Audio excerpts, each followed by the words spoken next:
Hello from the Ensemble Theater. We are so excited that you have joined us this evening for this community chat.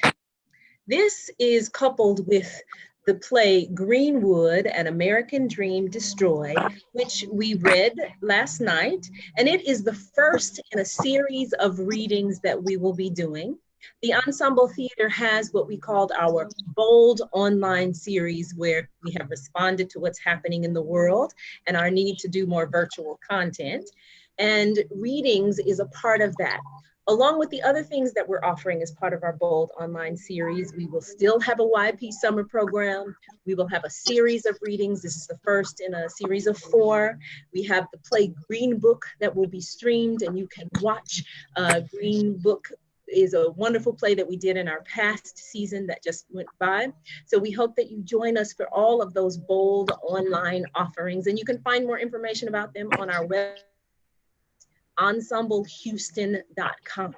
Now, for this conversation, this community conversation, that means you are so important. We wanted to provide a space, and without even knowing how timely it would be, we wanted to provide a space to talk about what's happening in our community, both with our medical environment that's happening out in the world right now, and unexpectedly, without knowing at the time when we chose this play that it would be so timely with what's happening in the world.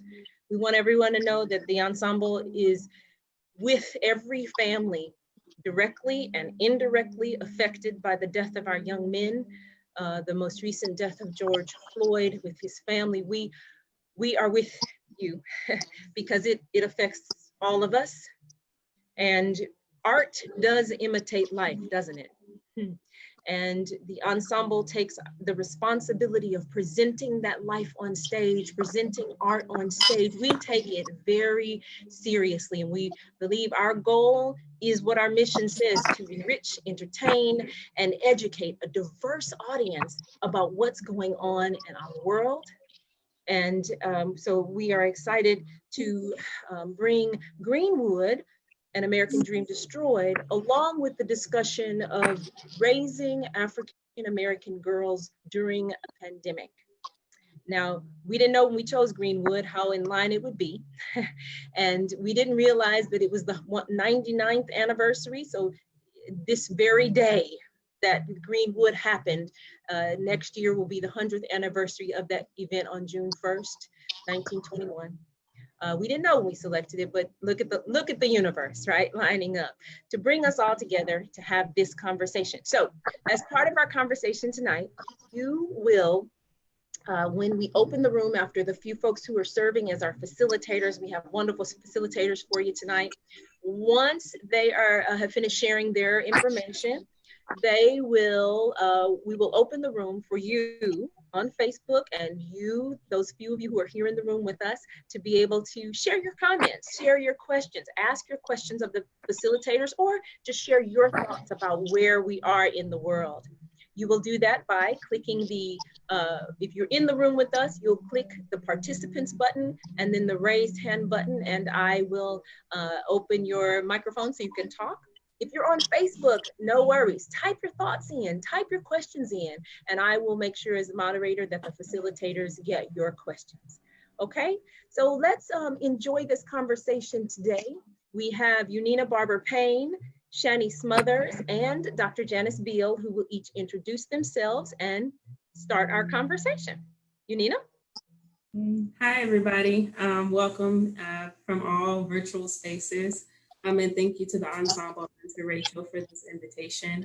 Like Rachel said, my name is Unina, and I primarily have been a teaching artist and arts educator there at the Ensemble Theater, and also a performer. And so I'm coming into this conversation with someone who has created social justice informed work, specifically with our Young Performers program. And I wanted to begin by regrounding ourselves in this play, in the world of this play, especially as it pertains to young Black girls. So as I watched and listened to Greenwood, one thing that really stood out to me were the ways in which the current 1921 that Memorial Day kind of shadow of the weekend was so present in our current reality. And immediately when the show was over with, being able to look at the news and to see more than probably over 50 protests happening across our nation. And so the parallels between then and now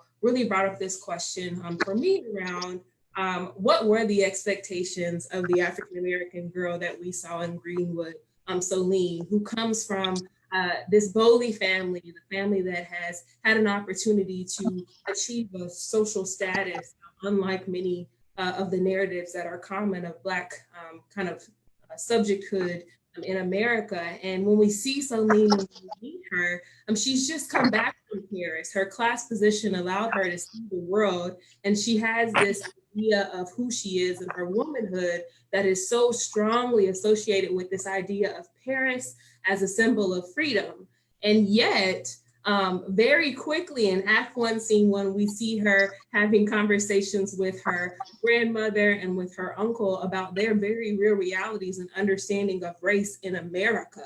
She even says at one point, I felt my womanhood in Paris, and if it were up to me, I would have stayed there, when she's talking to her uncle, rather than being able to live freely. She very much is living in a context in which she's limited by her race position. As a Black girl, she's limited by her class position as really the hope bearer for her family. She's the legacy bearer. She's the one that's expected to continue. And at the same time, her girlhood. So to be a young person who is oftentimes dismissed, and that she talks about what she wants in her dreams. So these are the things that have come up for me, and I'm interested in having a conversation. And just to offer some of those moments, I'd love to show a slide. I'm just highlighting the ways in which she transitions as a character from this, and we can show it now, but she transitions from this young girl who is a visionary and is free from limitations into a girl who is really limited. And so she says things, if we're looking in the red, when we hear Solene's voice, we hear her saying, I'm tired of everybody telling me what to do. And she's the one that is also the voice of protest. She says, is anybody gonna help Jimmy out? But at that same time, that ability for her to speak is also very much clouded by the expectations of her family and what we hear from her mother, who expects her to be married, who expects her to perform a certain level of respectability. And just in terms of our playwright offering us cues and hints in the script, her very name, Solene, we're looking at the definition of her name, the second orange at the top, the orange box square at the top says it's a state or quality of being serious and dignified. And so what do those expectations say to us about how she's allowed to move through the world as a young Black girl? So that's just one offering, and we can take that slide away. But I say all that to say that this play, especially in the moment that we were able to see it, absolutely begs the question, who are Black girls being raised to be? And at the same time, who are they being forced in many ways, or who are they becoming in the midst of a pandemic and in the midst of racial trauma and crisis? And so with that, I look forward to the conversation, really thinking and digging in deeper to those questions because they're timeless. Hi, everyone. Thank you, Unina. Yeah, thank you. Miss Shani, thank you for sharing those thoughts. They're great questions that'll get us talking, I'm sure, when it's time. So Miss Shani. Hi, my name is Shawnee Smothers, and I am an African-American woman, business owner, and I'm raising currently 2 African-American girls, Kai, that's 12, and Jordan, that's 3. And Kai is a super active, super intelligent. She is an AB honor roll student. She's active in theater. She's super independent. She's in the honor society for the theatrical honor society. She's been in the Do Tip program. She's been in several main stage plays at the Ensemble and at the Alley Theater. So she's this super active kid. So keeping up with her is a lot, and I have to stay on my toes. Jordan as well is this super, intelligent 3-year-old that has to, I had to pull her out of daycare due to a COVID layoff that I had to endure. And so basically some things that I learned during this pandemic is early on, I had to learn that this is a shock for these kids. It's a shock for us as adults, but it's a shock for these kids as well. And for me, me enduring a layoff, but I had, kind of a business on the side as well as a social media marketing expert. So what I learned first thing is, and if you could go to the slide, just first slide. I learned basically that I had to get Kai on a schedule. And when I mean a schedule, I meant I had to schedule down to the minute. And this schedule down to the minute was basically, this is the time you need to wake up. This is the time you need to go to breakfast. This is the time you need to go from this class to this class. I sat down with her and I planned every single minute of her day. And that helped give some order to her life. Those are the munchkins that you can see. That's Kai Bizzle, and Jordan. Those are 3 and 12. But back to the scheduling, I scheduled in breaks. I scheduled in, this is 10-minute break between social studies and science. She knew that this is the time that I'm going to the bathroom, I'm grabbing a snack, and then I'm sitting back down to virtual learning because her school was pretty much on top of it. So they had to check in for Google Classroom. But it was a lot of work and a lot more intense than her being in school. And so she had to stay on top of every single thing. It was a learning process. She had to do meditation. And kind of the meditation was on her own. She wanted to do it, so we had to schedule it into her own schedule. I had to learn that monitoring her device time, and maybe not so much monitoring her being on the device, but monitoring the content that she was taking in on the device. And so some of this stuff, I just had to monitor everything that was going on, feelings, emotions, all of those things. And even with the little one, I had to monitoring that too. She was missing school, being pulled out of her daycare. So my sister got involved and had me printing out worksheets, and she stepped in to teach her via FaceTime because I am not a teacher. So it was very much a help. The second thing I learned was about balance, learning to just balance in terms of, it was important for us to stay connected to our church and finding time to do schoolwork, but also do family time, watching TV together, even though it was pandemic time, we couldn't really go out to eat, but we could go for drives. So we would get in the car and just go for a drive for 2 hours, just put the windows down, waste the gas, and go for a drive, put all the windows down. And that kind of seemed to help. We would engage in family time, and we also would engage in meals together. And a little bit of exercise. We could have did better on that front, but we would definitely try to get out, get walking, do a little bit of exercise here and there. But pandemic also didn't mean for the balance that it was a free for all. We had some struggles in that area because these kids were kind of enduring a lot, with the news media and everything. So some of them, it wasn't, basically we had to make sure that it's not a free for all, just because it's a pandemic, it doesn't mean that there's no discipline now. It doesn't mean that you're not going to help with the dishes. It doesn't mean you're not going to help with these things. You're still on this regimen. And if you don't follow the rules, there's still going to be some consequences. So, but also you had to give them empathy where the empathy was needed well. The next thing I learned was to keep your village in place, or to get your village in place. It was so important to have my village and to stay connected to the village. We have a really good church, so I have a really good family. So I made sure to call my mom, to have my aunt, and to have them step in when needed. I have really good theater moms around me. really good friends. So I made sure to stay connected to the village, but also with the village, I made sure to learn that it's good to take advice when advice is warranted, and it's good to basically know your child and know when to sift through some of that advice and know when to take the advice and when to really, really know what advice is good for your child, because you know your child better than anyone. And the last thing I learned is grace. Give yourself grace.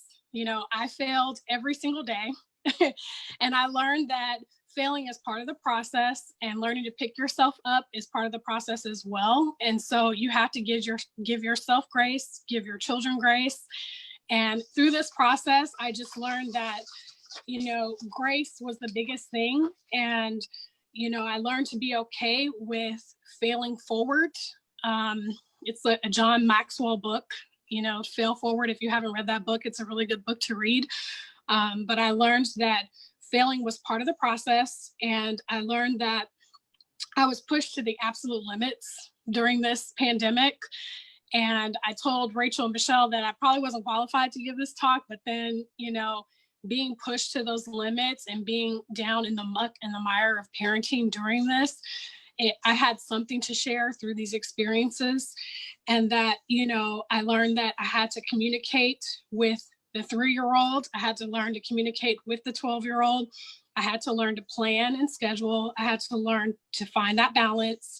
I had to learn to find what brought peace and joy and fun, and to rely on the village, use my instincts, and to give grace, because you're going to fail. And the important thing is to become a better parent the next day than you were the day before. So I hope these things, you know, helped. And, you know, being a parent is never easy. It's a challenge. It's a blessing. But definitely during the pandemic, these 4 things helped me, which were scheduling, balance, relying on my village, and giving myself grace. Thank you very much. And I hope you join this conversation, because it's a really good conversation. And the play really, really was a great play in the sense that, you know, the daughter and the mother struggled in the sense that she wanted to exert her independence, and the mother was just trying to look out for her best interests. And I feel like that is something that we do all the time. The mothers are always looking ahead with our experiences, trying to look out for the best interests of our children. And the children are always trying to exert their independence in different ways. And so I think it was really timely, even though it took place and it gathered up these elements from parenting from a long time ago, but it's things that are still relevant today. So. Right, Shani, thank you for that. Really interesting points about how time repeats. And in our discussing African-American girls during a pandemic, we wanted to look at some of the play and some of its historical relevance to today, what parenting looks like. And we know that mental health is a big part of what's happening with our young people, what's happening with our community across the board. And that's where Dr. Beal is here to share with us her thoughts. Hi, welcome. Thank you for asking me to be a part of this. It's almost as if she had come and I talked to her and we did some sessions together, because those are the exact same things I started writing about within the first week of having experienced the pandemic and watching how things were changing for everybody. Because from a mental health perspective, it was like I knew that there would be some fallout and that we would have some difficulty as people in general, regardless of race or culture, adjusting to what was going on, expected to do. I've started just kind of like speaking, I've been talking more so, and I'm trying not to use my hands, but I do use my hands quite a bit when I'm talking. Everybody had to switch, everybody had to change lifestyle. And so as if the change was taking place, we didn't have enough time. Like we knew when a hurricane comes, we know it's coming. We know the flash flood is coming, and we know that we have signs and warnings. This pandemic came, we didn't have any warning. So we had to react to something that we had no length of time in order to adjust to and to be ready and to kind of say, okay, this is what we need to do. When we started hearing about it, it was like, is this real or is it not real? And so people were trying to determine what was going to happen. Children, we know, are very resilient, okay? They're the most resilient group of individuals, from little people all the way up to adults. However, everybody, I think, had to reset, and that's the term that I'm using as part of what my coin is for this time period, because we're having to change what was our normal. Have something that's abnormal, we thought, or our norm has become different. So the things and the way we do things going forward will not be the same as the way we did them prior to, even if schools were to go back to our jobs and things of that nature, everything will change because we're going to wear masks. We're going to talk about social distancing. We're going to talk about making sure that we are checked to make sure that, that we're not sick or we don't get sick the day or tomorrow. And having to explain that to children, I immediately went into mode of writing a book to talk to them about how to talk of different age groups, about how to explain the pandemic. I had the Corona monster, and I had somebody draw it for me. And so this was the monster. And I actually was in session with a 7-year-old, and she was explaining to me, she said, Dr. Bill, do you know about the coronavirus? And this was like the very beginning. I said, I kind of know a little bit about it. She's very verbal. And so she just started talking.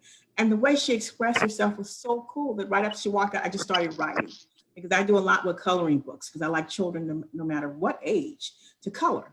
Because coloring allows us to express things and to get our anxieties we decrease our anxieties, not get our anxiety start to decrease as we're coloring, because it takes our mind away from what we're actually dealing with. So scheduling was the very first thing I put on the list that parents had to do. What made this movie, what made Greenwood so home for me is I have a college student that had to come home in the middle of the pandemic. And I was like, oh my God, she's been gone for 3 years. Do I want her back in my house?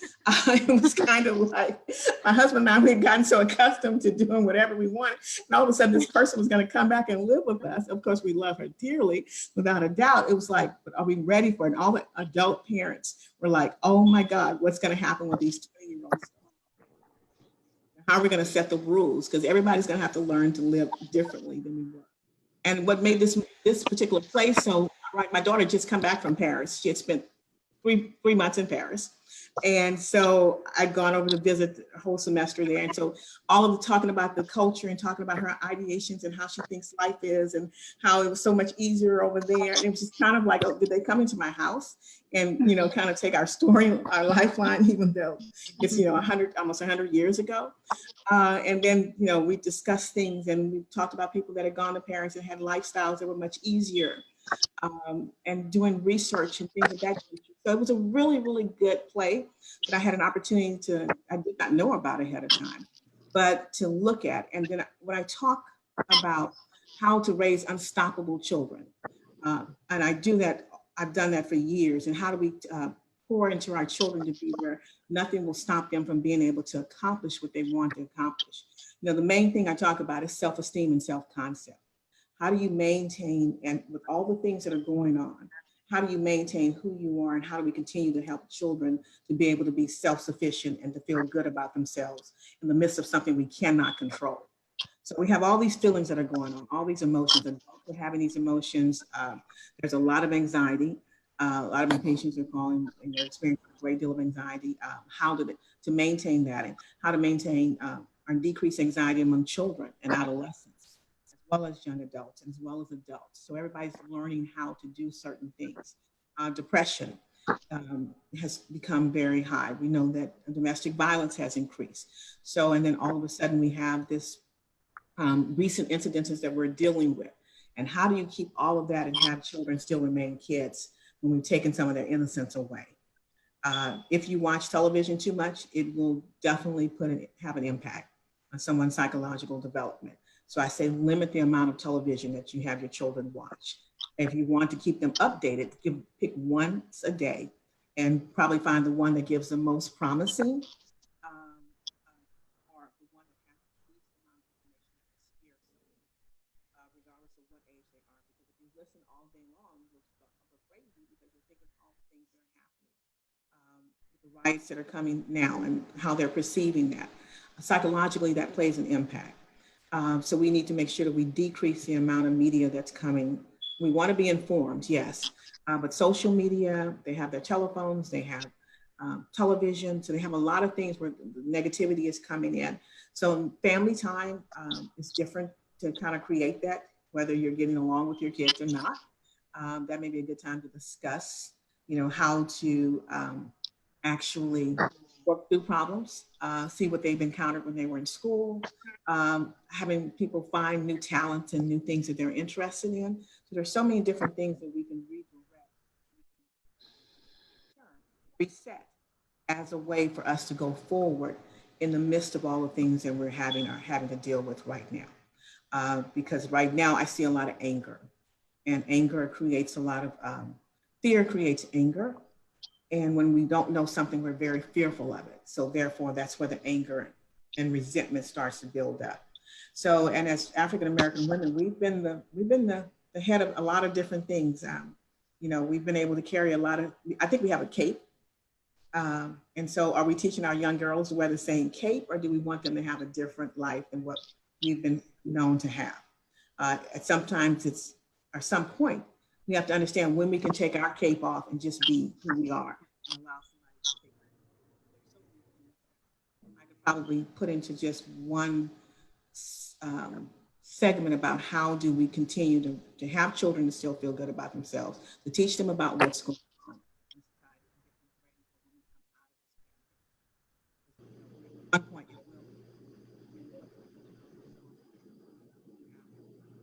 now, in addition to that, we have adolescents, and we have the hormones, and we have all the other things that are happening to young women, young girls. So all those things are happening at all this one given time. And how do we take all those things and make it positive toward the end? I know I've said a lot because I try to make sure I get as much as I can in. It's great. But it all kind of, if you really look at it, it fits together, because we have something that's new, that's taken away our ability to be able to be in control. It's having us to change how we're doing things. We don't want history to repeat itself. So we don't want to, not be able to function when we're on the other side. I've looked at how people came out of the last pandemic. There was depression, there was suicide, there were a lot of the same things that we're dealing with now. That's why I knew that it was forthcoming with any type of trauma that's taking place. And based on how do we deal with trauma? Because I feel as though we have two things that are going on that are traumatizing. Second is what's going on in our society with the recent death and all the things. Thank you, Dr. Beal. Dr. Beal, yes, we're having a little trouble. I'm sorry. That was our tech person, Michelle, who's in the background doing an amazing job behind community chat. It's some of your text is breaking up, so we're having a little trouble heaing you. But I wanted. Oh, is that why you were going forward? I thought you were liking what I was saying, so you were coming into the screen. So you were a little bit of both, but you raised some really great things. I heard some of the words that each of you used that other people on Facebook really grabbed hold to, like reset. That we're going to reset, right? And that we have to give ourselves grace. Yes. Grace is so important. One of the things you talked about is that, we have multiple outcomes possible to this. And the point of Ensemble saying, let's have the community come together and talk, because it seems that being able to talk through some of this might help with some of the anxiety and depression that you mentioned. I did want to comment. One of the good things someone mentioned on Facebook is that she had a college student come home and that she influenced one of the younger folks in the house, and now they're wearing their hair natural. And I thought, okay, now that's beautiful, right? That is beautiful. So in our conversation, I want to encourage all of you to jump in with thoughts. If you heard something that someone else said, as I see things on Facebook, as I look over here to my Facebook, and I see comments, we do have a couple of people who are in the room with us. We have Lady O, a pastor at First Met Church, who's with us in the room. Joyce Anastasia, who read Mother Bowley on the Zoom reading that we did yesterday of the play Greenwood. They're both with us. It's just part of the community that can ask questions or jump into the conversation if they like. And if you're in our Facebook world, hey, keep putting your questions in there. If I don't answer it, if I don't share it fast enough, type it again. Give me time to catch up. Or your comments, because comments are just as valuable as questions, right? When the ensemble put this together, I said, with Greenwood, I think we want to talk about, and with African-American girls in the pandemic, we want to be sure to include our young people because they're affected as much as the adults. parenting and how important and how many things have changed, what happened historically compared to then and now, and what's happening with our mental health. So how can we get all of that in one conversation? And I think the play Greenwood did that, and then the three of you ladies really brought forth a lot of really amazing points. One of the questions someone asked is, how can we continue to create positive spaces for our young girls, positive peer groups for our young girls during this time of isolation? And my having a young girl and two boys, it's hard to monitor them all day. So any suggestions or thoughts about that? Well, one thing that came up for me in just listening to Dr. Bill and Ms. Smothers is the way in which before this moment, young people were in community with their schoolmates and with their friends. And I know that there can be tensions around how much social media right now, but really that in terms of like play and in terms of inviting joy, there have been, the surge of TikToks, for instance, within the last like 3 weeks prior to this week, and the ways in which people are able to, and young people in particular, are able to come into community, to use their creativity to make something and possibly invite the other people that they're in the home with to make something too. That those momentary distractions, even as we are distancing from one another, is absolutely a resource. And even when we're together, especially as a drama teacher, part of social justice work necessitates play first, because we know the issues are hard, because we know the conversations are going to be difficult. Play first, to be in a mind where we can be released from the expectations of the world, right? And especially for young people who in many ways, like they have expectations, and just like someone impressed upon them by their parents and by their community members and by their friends, and they have things they want to do, but they're also sometimes, and granted we're in a different time period than 1921, but some things are the same. They are expected to perform in a certain way, and play sometimes just frees us from that. So that's what I can offer, just as an arts educator and as someone who's seen what play does to spirits, to see what play does to tension in a room. It's something about inviting the body, to be just as it is and to explore, that does something to the spirit. And I wonder what others say. And I am speaking as someone who doesn't have a child in the home.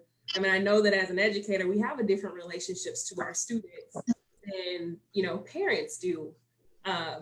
So I'm curious what other people think.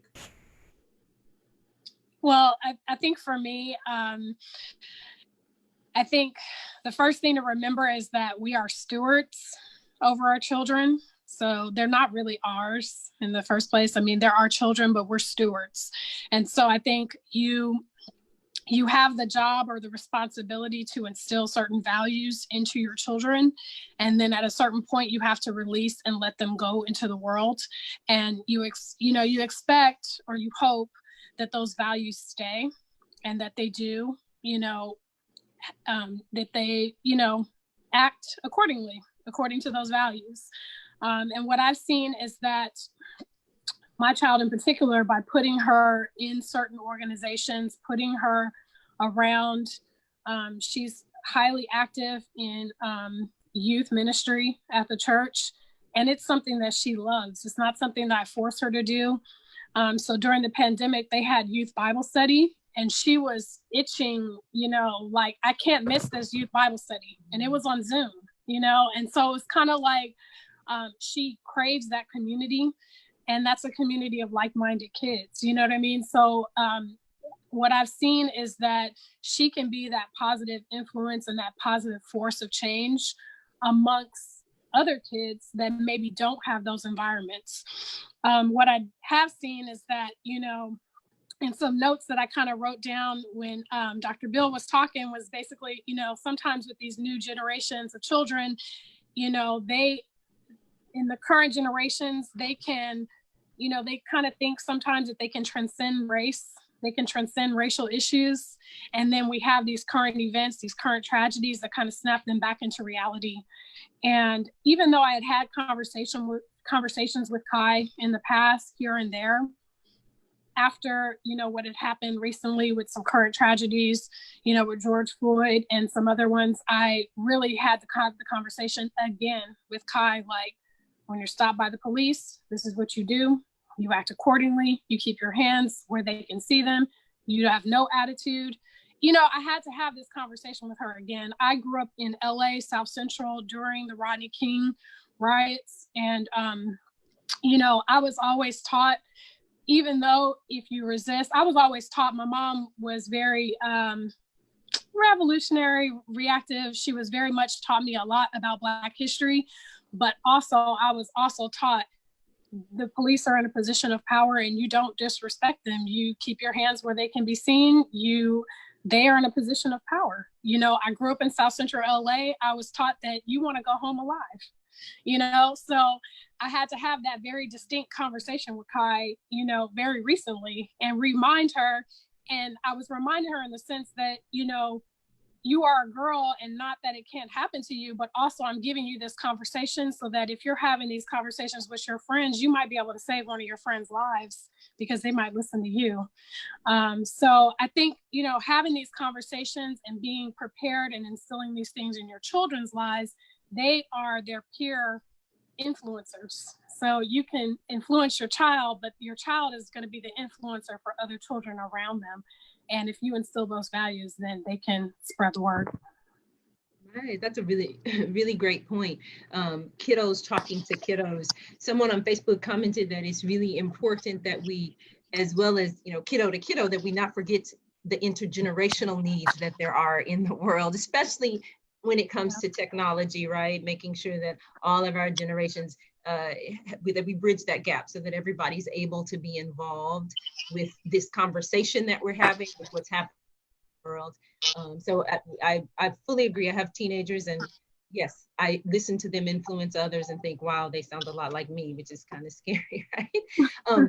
We have Miss Joyce or Lady O, if you have any thoughts about anything you've heard or any comments you'd like to make since you're with us here on the screen, feel free to wave at us. Yes? Okay, yeah, well, I will say. Go ahead. Oh, yes, Lady O, go ahead. I just wanted to applaud all of you who are mothers. I marvel at you. I applaud you. Just on whichever one wants to go. Oh my goodness. Y'all are amazing women. And I wouldn't want to let my child out of my sight if I had one. But y'all are just so wonderful. And just remember too, make sure as you bring your daughters into our difficult world, that you make sure you have joy for yourself too.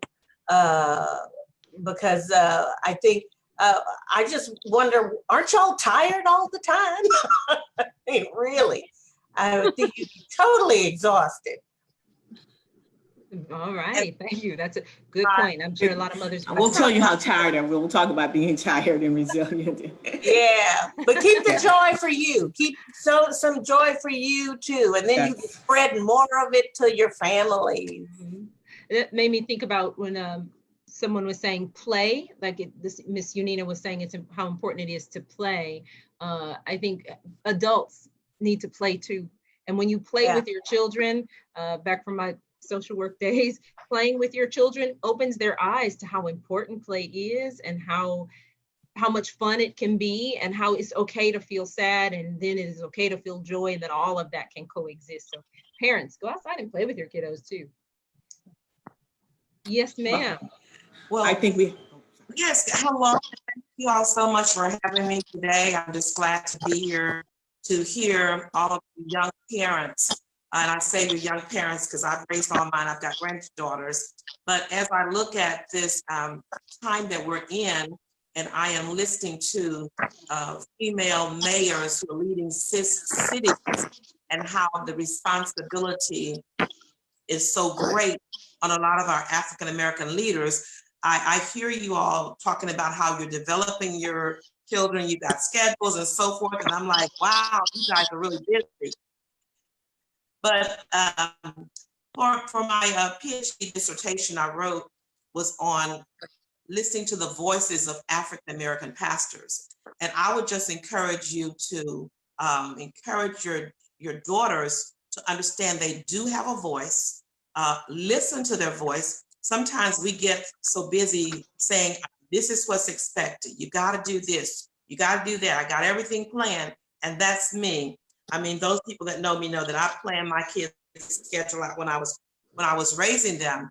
But I had learned, and I'm writing a book about it now, hindsight, that we really need to listen to them, and especially girls, because the boys are being listened to. But the girls are taught, for the most part, that we are to support. We're there to not take the first step out. And so as we get ready to make a change in our world, we need to equip our girls to understand that they have a voice, and we expect them to lead with that voice. And so with that said, you sometimes we have to kind of take a step back so they can lead, hear their voice, hear what they're saying, so we'll know who they're becoming, and give them that chance to kind of work with that, so that it's not always about what's expected of them. It's about, what do you think about yourself? What do you have to say? And then you can kind of work on seeing, oh, wow, we need to work on these areas. She's talking this way or whatever. But I'm just really excited about the path that the young ladies are taking, and that they're taking charge, and they're feeling more comfortable with themselves.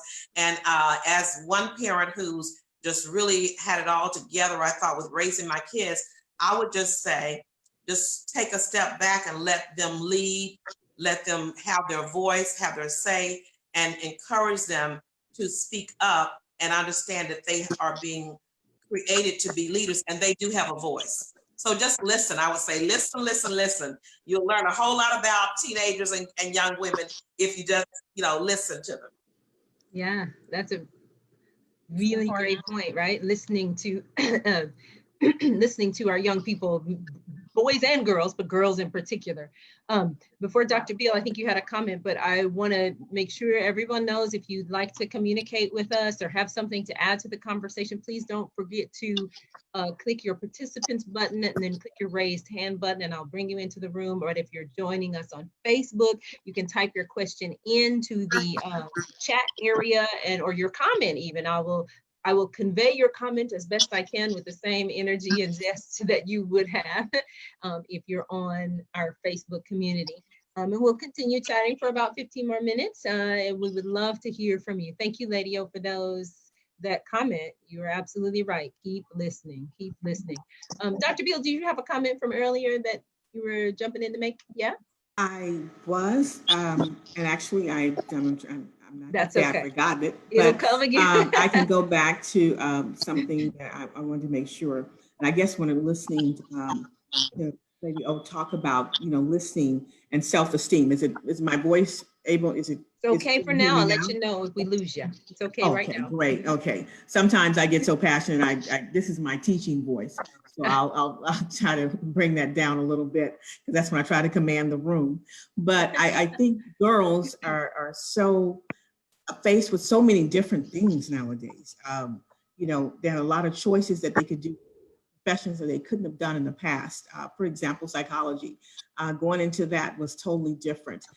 We're opening doors where they can see and when you say you can do anything and you can become anything, I think that that's possible. And we have to continue giving them that message, especially African-American women, because there are a lot of things that I consider that are against us in the workforce, and when they go into schools and thinking that we're not able to learn, we're not as educated.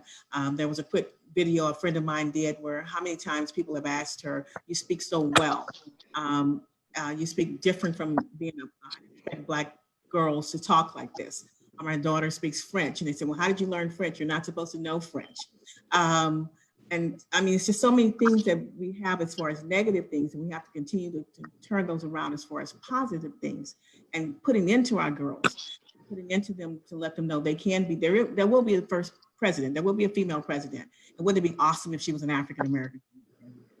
And that may be possible more, sooner than we actually think.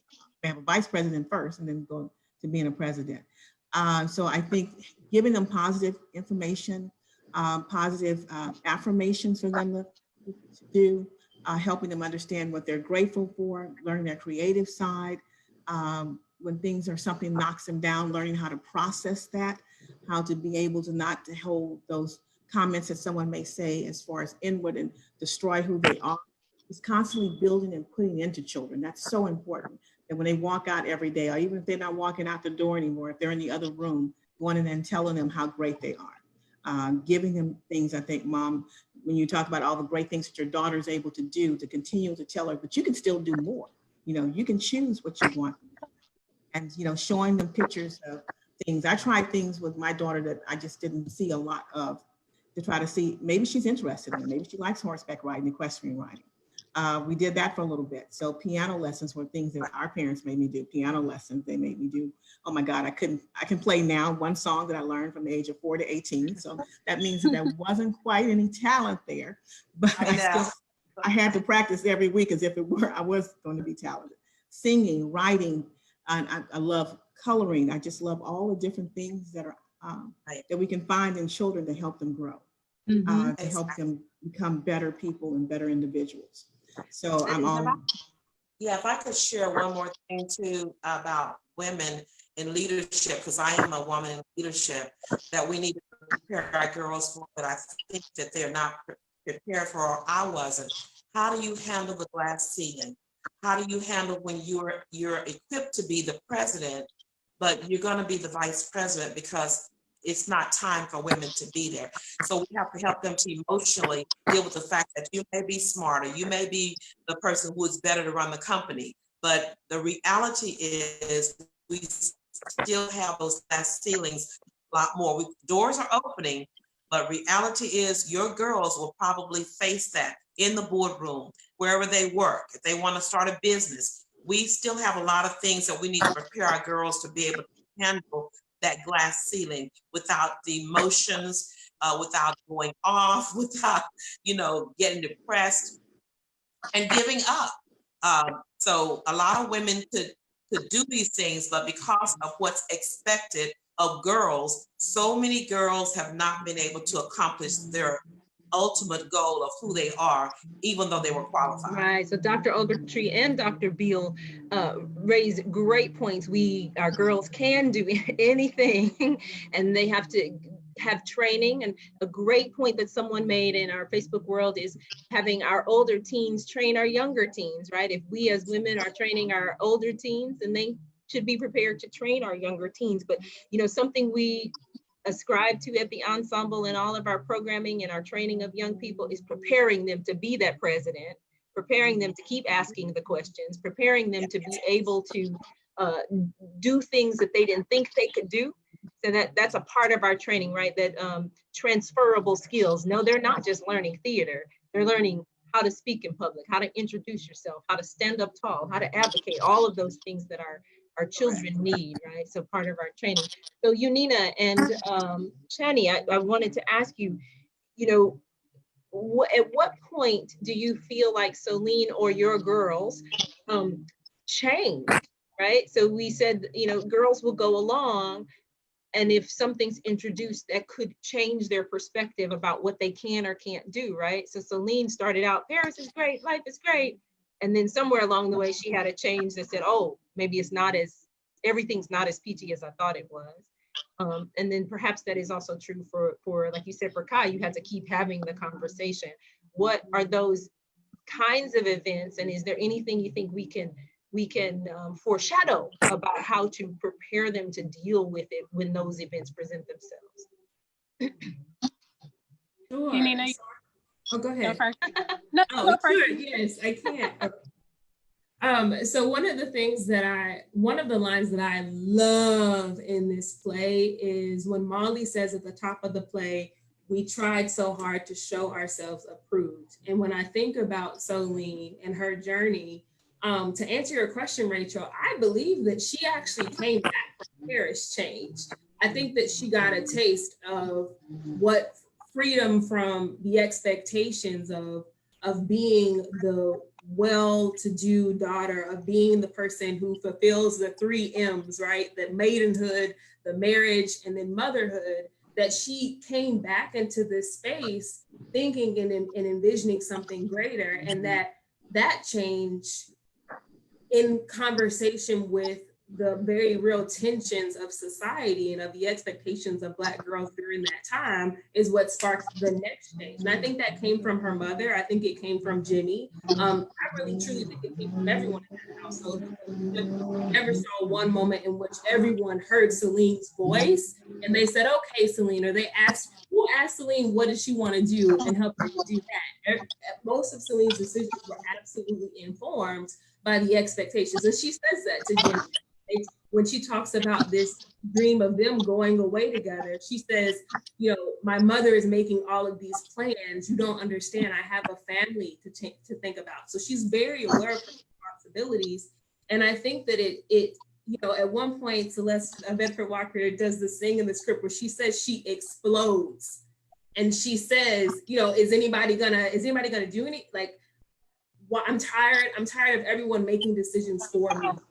And I think I'm paraphrasing, but I think that explosion is when we start to see her shift. And it comes in the moment when Bill, when they're getting ready, it's right after Jimmy and her kind of are deciding they're not going to be together because they're butting heads about what she's expected to do and this dream they have for each other. So it's in that moment, just the next scene, we see her do this explosion and say, I'm tired. And then after that, you know, those not so subtle interjections that she has when she's talking to Maria and she's saying, well, you know, you don't have to do that. Or she's like subtly saying things about what she feels like freedom to be like. I think that is the track that we notice that she is already she's already on the route to be a radical. And we don't get to see her life after this, but to see that she is the one that's asking, is anyone going to do anything? Or are they going to let Jimmy rot in jail? That even when Jimmy comes out and she's the one that's saying, no, you don't understand, I'm coming with you. And to be constantly like put back in her place as a Black girl, I think she was changed and she's continuing to change. And unfortunately, I think that change went from this whimsical, dreamy element characteristic to something that's a little bit more, you know, radical, revolutionary, and also that requires a fight in her, requires her to be an active player in her own life and not a passive person to accept the expectations that are put on her. So it's an exciting question because my imagination, I can't help but wonder, you know, the way in which her world is shifted on June 1st, the way in which everything she knew of herself in the world and what was expected of her, how all of that is gone, and what does that mean for her new journey into womanhood? What does that mean for her new journey as a Black woman? And I like to believe that maybe, you know, maybe she decided I'm going to Paris, like maybe that I'm going to Paris is the solution to her personhood in the midst of that trauma, in the midst of the terror of losing everything. Yeah, that's what I have right now. Yeah. It's exciting, you know, it's exciting to think about, and it's exciting to see the drops, the breadcrumbs that were left for us in the script. Right. Do a great job of talking about the beauty that we see in her coming into herself and that journey, where so many folks would probably look at the half empty cup and say, what is she going to do with this world? You know, Jenny, did you want to respond to that? Yeah, I was going to say, I agree with everything that you're saying, Anita, and the play definitely gives us, you know, a lot to think about in terms of that journey. And I think one thing that, you know, in terms of, you know, Kai and just, you know, mothers and daughters in general, is that every single experience is teaching our daughters something. So all of the things that she's involved in, it teaches her definitely every single day. And part of that process is, you know, for me as a parent, I try not to shelter Kai. I try to have those open lines of communication about what's happening in the world, and also what she's experiencing in the different things that she is involved in, so that part of her growth process is recovery. You know, when she's falling and when she needs to pick herself back up, that recovery and learning how to recover from those pitfalls, from those missteps, is learning how to recover, talking about it, and learning how to recover in a transformative way, instead of, you know, staying there or not learning from the process. You know, my pastor has this saying that, you know, nothing goes to waste in God's economy. And so I kind of live by that, so that every single experience that we go through, you know, that we learn something, we take something from it. And so I try to teach Kai the same thing, that even if it's something that she just really didn't want to do, or something that she really didn't want to go through, you know, that you learn from it, you grow from it, because there was a reason why you did it, or a reason why you had to experience it. And if you don't learn from it or grow from it, then you're going to have to repeat it. So, you know, it's something, it was there for a reason. You had to go through it for a reason. So use it, learn from it, grow from it. Right. So we had one really great question, and all of what you've said so far, everyone has been really good advice. And we have one pointed question I wanted to be sure to ask, and that is, how can we manage or circumvent depression in teens, specifically during this time? We've already had some great advice about scheduling and balance and playtime and conversations, but do you feel like those of you panelists, is there any question or thing we haven't talked about, that we're not talking about as a culture, as a community, that can help our teen girls deal with depression at this time, or just help them continue to grow despite what's happening in our world right now? Well, I just kind of share some things. People become depressed is when they feel like their voice is not being heard. So I think that we should really just encourage the girls. Let's sit down, and I love you for who you are. I've got these great expectations and dreams for you, and so many things are going on. Sometimes they just need to sit down and just talk about whatever they want to talk about. And then you can, when people are heard, it helps with the depression, because you get to talk it out. It's cathartic, you know? And so sometimes we need to kind of stop the roller coaster. Let's get off and let's just talk. Let's just have ice cream and let them lead the conversation. Let them talk. And so I think you need to be very careful about the amount of TV that they're watching. I think they shouldn't be watching everything.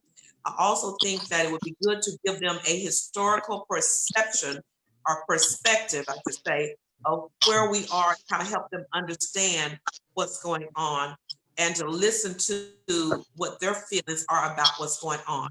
And that will, I mean, depression is something that, you know, I think is just, if you can talk it out, that helps. And then if it comes to a point where they're really depressed or coming out of their rooms, we need to make sure we get them some help with a professional. Okay, great. Any other thoughts about this that are things we haven't talked about, or we are not talking about as a culture related to girls and depression? And this will probably be our last series of responses, but everyone has given such great feedback and thoughts that I think we can take home and apply to with our young people. But any other thoughts that we aren't discussing? What's that question we should be asking or addressing as it relates to depression in our girls? Okay, well, basically, from a mental health perspective, we have to stop and take the elephant out of the room when we talk about mental health, and allow people to actually understand mental health and understand that it's real. So our mental health is just as important as our physical health. And as a group of people, we tend not to want to talk about it because no one wants to be mentally ill, or, for the lack of better terms, you know, calling themselves crazy. Depression is real. Mental health is real. And in order to be able to overcome mental illnesses, we have to be able to look at them for what they are.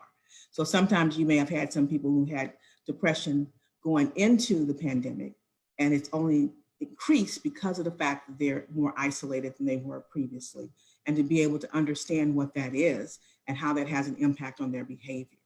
So really, you know, we can talk some things away as a therapist, and I've been a clinician for almost 28 years, and I've had a lot of children that have come, but when we figure out what it's actually the cause for the depression, whether it's environmental, whether it's genetically based, and then working with it from there in order to be able to actually help to decrease what people are experiencing.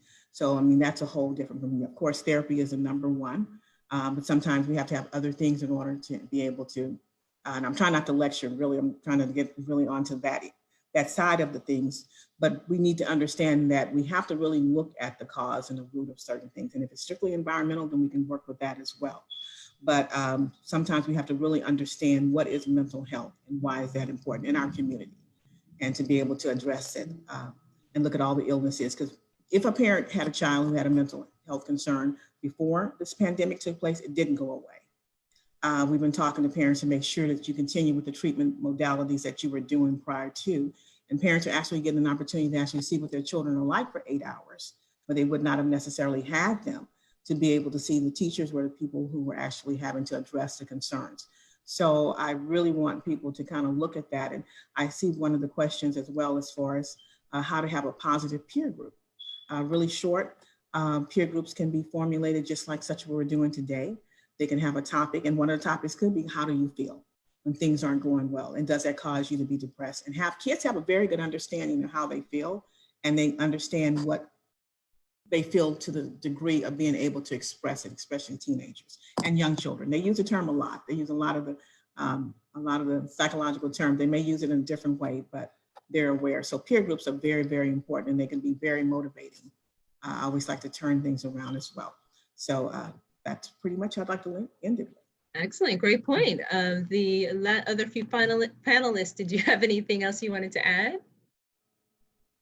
I would just love to add that we see Solene as this figure, this Black girl who is burdened by the expectations of her family and of society.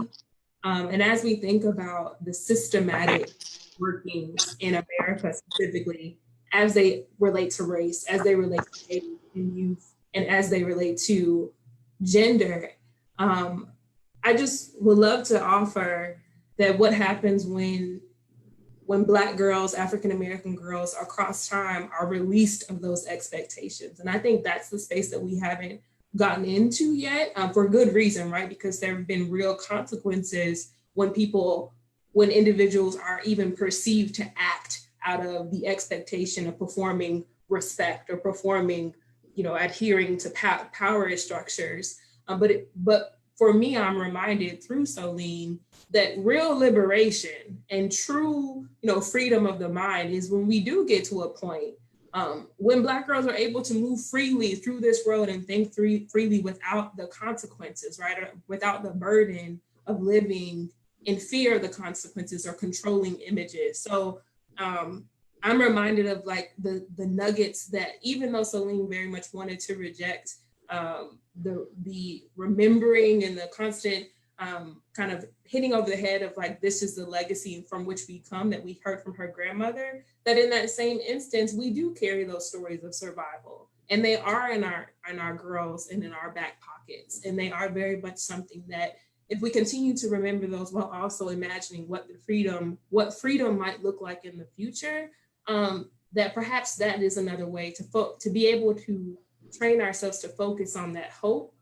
in the midst of reality, of course. But to just have that opportunity to focus on hope might be one of those strategies too. When the Black girl can decide what she's wearing, how her hair will be and what she wears, without fear of what the consequence might be for those who are perceiving her in public and in space. I love that comment, to be an ending space for us where we talk about hope and we talk about freedom. Isn't that what we all seek? And in the climate that we're in our world right now, hope and freedom can look very shaky for some folks, girls, boys, adults. So the Ensemble Theatre is really, I'm grateful. Rachel Dickson is grateful to share space with all of you in order to talk about freedom, to talk about hope, to talk about our young girls. We know that the conversation doesn't end here. The conversation must continue because our young girls are still in the world experiencing what's going on, but it takes great parents like Shani and doctors like Dr. Beal and Unina, who's doing all of the work in academia right now to bring the information to us. We want to thank Dr. O for being with us and offering such great feedback today. Ms. Joyce for joining us in the conversation, and all of you who listened with us on Facebook, who listened with us in the Zoom room.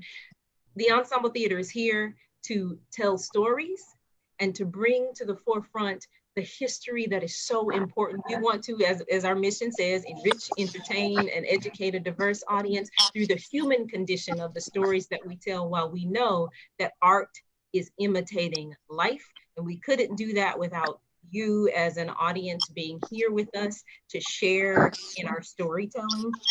We do want to remind you that we have, beyond this community conversation and the reading of Green Book, An American Dream Destroyed, written by the wonderful Celeste Bedford Walker, we do have a reading coming up on June 7th that is titled Never Again, happens to be written by Miss Unina Barber Payne, and it'll be young actors. All of them are between, I think, about 12 and 16, and it's a piece that is relevant to what's happening in our world today. So you don't want to miss that reading and that dialogue exchange that'll happen after that reading. And then go to the Ensemble Theater Houston website to find out more.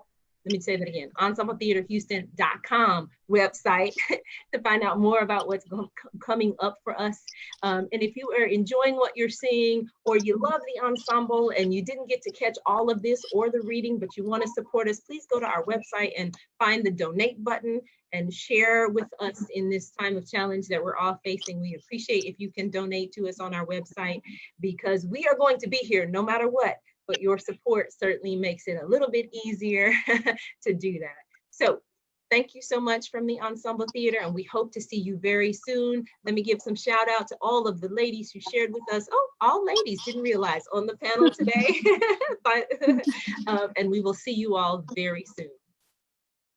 Bye. Bye-bye.